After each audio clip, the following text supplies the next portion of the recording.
Hi, welcome back. This is Speakerstack Music, and this is video 3 in a series of videos where I'm going to show you how I've created an electro rock song called Jungle Shaker. And in this video I'm going to show you how I've created the bass synthesizer using Ableton's analog instrument. So this is video 3. If you're interested in checking out how I've made the other parts of the song, then there'll be a link to the playlist at the end of this video, and there'll also be a link to the actual song itself if you're interested in checking that out. So I'm just going to give you a quick blast of the song and then you'll get a sense of the sound of it.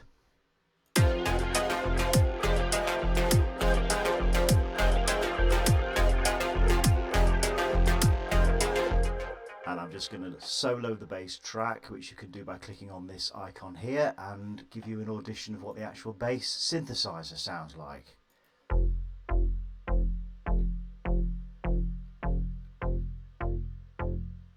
It's quite a basic sound and basic idea there that we've got in that section of the song, but we've also got other parts of the song where it shifts between chords, such as around here.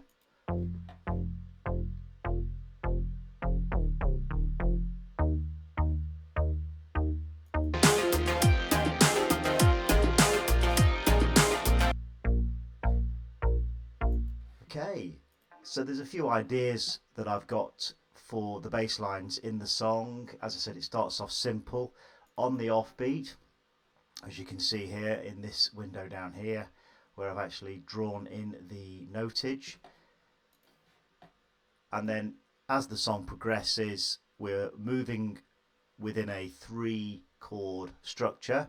The song starts in the chord of F, and then it drops to a D sharp, which you can see here, and then finally reconciles in an A sharp, which you can see here. So it's a kind of a classic blues structure, but within the key of F. Okay, so this is how I've made the bass synthesizer. So down here we have all the different instrument channels or tracks in the song, and I've got this labeled as bass, and I've labeled it yellow so I can easily identify it in the song. And if I click on this instrument channel, it opens up a window down here, and you can see that we've got various things going on. So this bit down here is the synthesizer that I've used to create the bass synth. And then I've got a couple of effects that I've applied, an EQ8 and a utility, which you can see down here, and I'll come to those in a second. So I've used an analog synthesizer, which you can find by clicking on this section up here, which is the suite of instruments. Click on the instruments section and then go to analog. As you can see, there's the analog here, and if you just, rather than clicking on the arrow and selecting one of the preset sounds that they've created, just actually click on the analog itself and drag that in, which I've done here. I'm not going to do that because it's already in the song, but if you were to click on that and drag it in, this is the window that would open up in Ableton, and looks a little bit scary to begin with, but essentially what you've got going on here is a synthesizer which emulates a wavetable synth. Okay, and within that wavetable synth you've got a number of different sections. You've got 2 oscillator sections here. That's essentially the synthesizer sound. Then you've got your filters, your filter section here, which you can use to modulate the sound. Then you've got an amp section here, which again you can use to change how the sound is panned and the level, the volume, the decibel level of the song.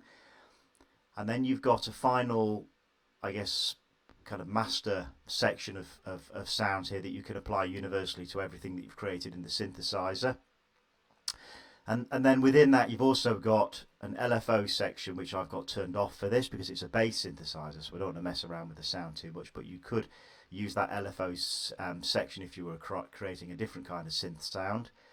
And you've also got the envelope section here, which is part of the filter. And this is the wavetable parameters around how you treat the sound once the note is played through Ableton. So you've got your attack, delay, sustain and release sections here. So I've got both oscillator 1 and 2 selected, although to be honest with you I'm not really using much in the oscillator 2 section.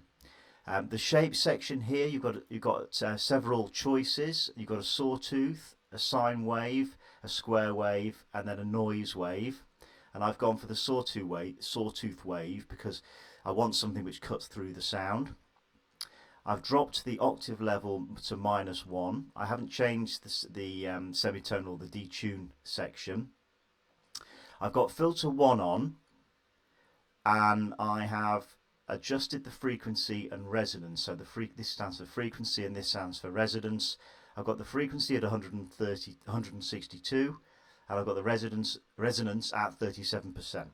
So if you keep the resonance quite low, then you're going to get quite a clean sound.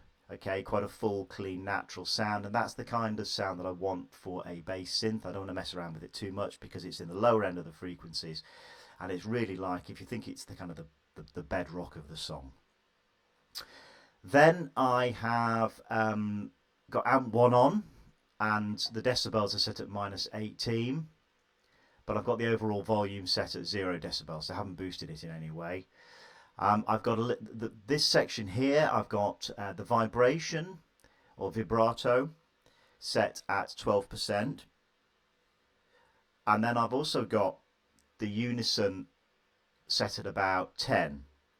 And the unison really gives you that kind of polyphonic sound, gives you an element of polyphonic sound in the core, in the actual synthesizer sound. And I've got a little bit of glide on here, which is the GLI, just to morph the notes into each other. It just gives you quite a nice little sound. So that's the global section, and that's how I've created the analog synthesizer.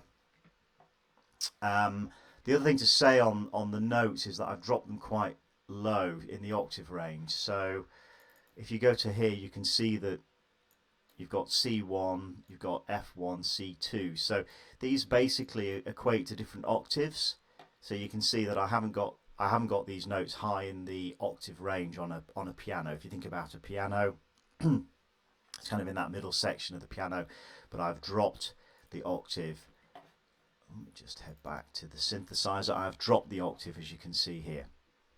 The other things I've done is I've dropped an EQ8 in here. So this is an effect that you can find in the audio effects channel. If you click on EQ8, again, you've got some parameters, some preset sounds that you could use, but I just tend to I ignore those, click on the actual one itself and drop it in. That just gives you a template that you can then adjust.